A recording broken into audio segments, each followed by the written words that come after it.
I just Kelly.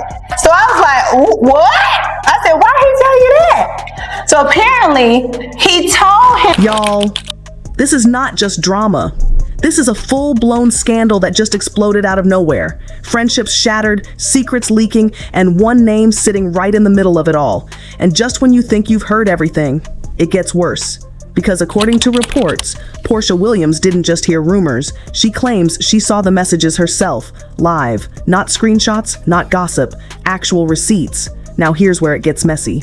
Sources say her relationship with Kelli Ferrell wasn't always like this. At one point, they were close, sharing personal secrets, bonding over relationships, even trying to reset their friendship. But behind the scenes, tension was already building, and then, one night, everything flipped. A message comes in. Not just any message, a message that allegedly read, "I just slept with Kelli."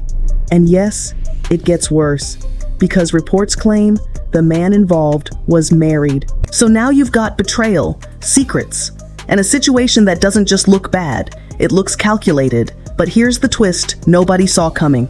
Allegedly, at that same moment, Kelli was on the phone mentioning Porsha's name. Why?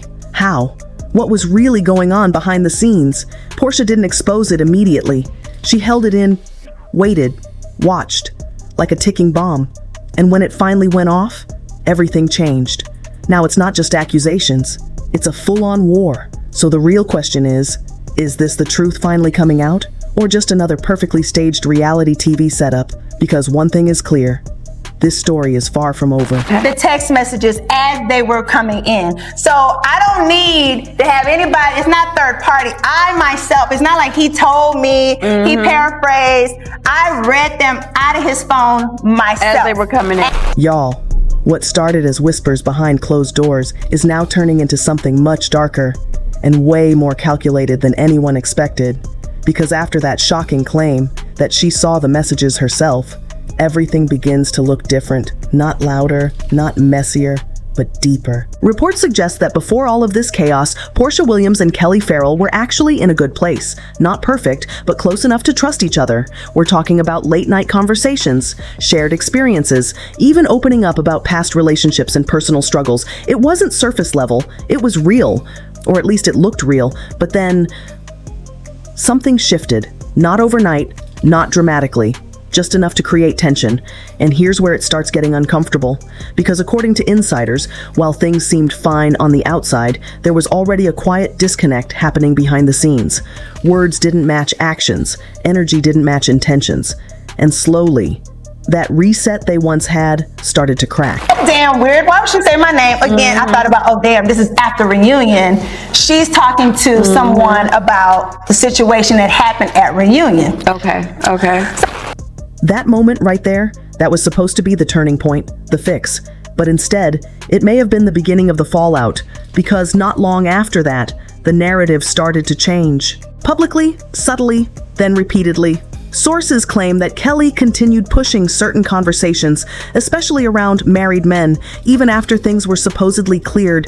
And to Porsha, that didn't feel random. It felt targeted. But here's the thing. Instead of reacting immediately, she stayed quiet.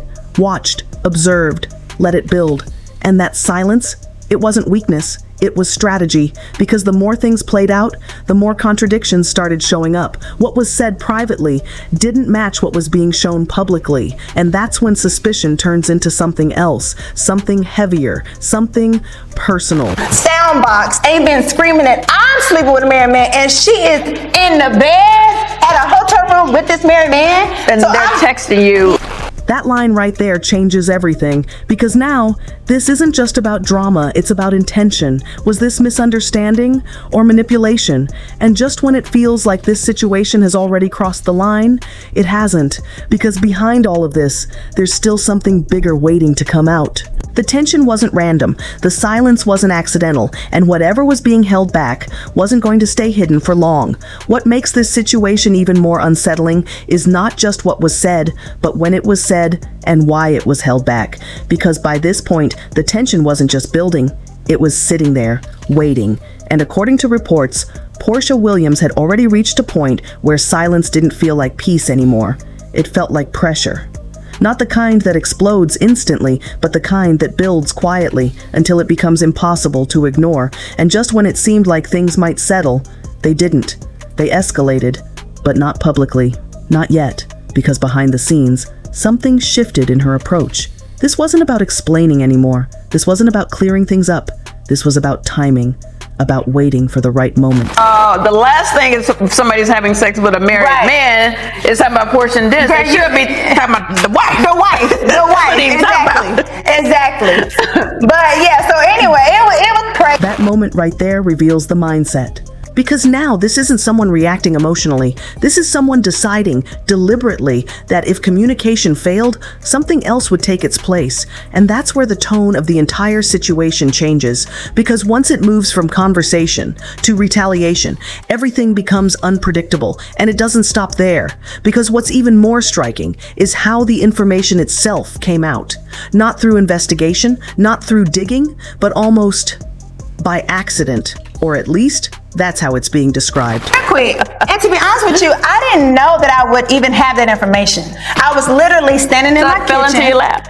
I was standing. And that detail, it complicates everything. Because now the question isn't just what happened, it's how did it land right there at that exact moment? Because according to sources, this wasn't planned. It wasn't staged. It was something that unfolded in real time, in a space that was never meant to become evidence. And that's what makes it feel heavier. Because when information isn't chased, but instead falls into your hands, it hits differently. It feels more real, more immediate, more dangerous. And from that point on, things didn't slow down. They intensified. Because once that line was crossed, the line between suspicion and confirmation, there was no going back to normal. No more benefit of the doubt.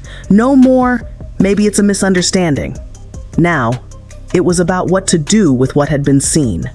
And that's where the silence becomes even more important. Because instead of exposing it immediately, it was held, carefully, strategically, like something that wasn't just meant to be revealed, but released at the right time, in the right setting, with the maximum impact.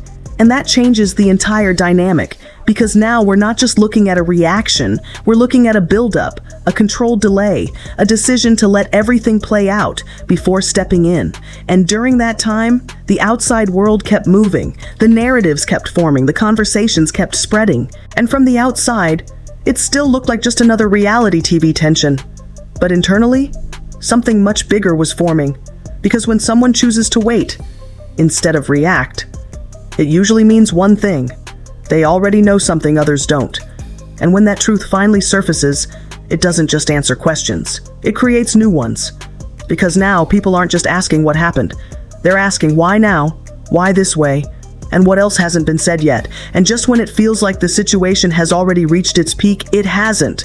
Because what comes next isn't just tension. It's the moment everything breaks open. And then, the moment finally came. Not hinted, not suggested, but dropped. The kind of moment that doesn't just shift a narrative, it rewrites it completely. Because up until now, everything sat in a gray area. Rumors, tension, speculation, quiet retaliation. But this was different. This was the point where uncertainty turned into something far more direct. As they were bubbles coming in, loading they were and all loading that. heat. You're like, okay. So the first message was, I just effed Kelli. That moment right there is where everything breaks open, because now we're no longer dealing with assumptions. We're dealing with a statement tied to a situation that was never meant to be seen. And according to reports, what was revealed in that instant didn't just confirm suspicions. It introduced something heavier, something harder to walk back from. Because once a situation crosses into that territory, it doesn't stay contained. It spreads. And that's exactly what happened. Because from that point forward, this wasn't just a private fallout anymore. It became public, layered, and increasingly messy. And just when it feels like that alone would be enough, it gets worse. Because now, attention shifts to intent. Not just what happened, but what it means. Because according to sources, the implications of that moment go beyond a single incident. They raise questions about patterns, about timing, about whether this was isolated or part of something bigger. And that's where things become uncomfortable, because when one moment starts connecting to others, it creates a chain that people start trying to piece together. And suddenly, past interactions don't look the same anymore. Old conversations feel different. Past dynamics start to raise eyebrows, and what once seemed like normal behavior starts to feel calculated. But here's where the situation takes another turn, because while one side is presenting what they believe is truth, the other side is pushing back hard. Reports indicate that Kelli Ferrell has completely denied the narrative, not partially, not vaguely, completely, framing it as false, exaggerated, even harmful. And that response, it doesn't calm things down. It intensifies them, because now, instead of one version of events, there are two completely opposing realities, and both sides are standing firm. Which turns this into something much bigger than a disagreement. It becomes a credibility war, and just when it feels like it couldn't get more personal, it does. Because now, past relationships are being pulled into the conversation,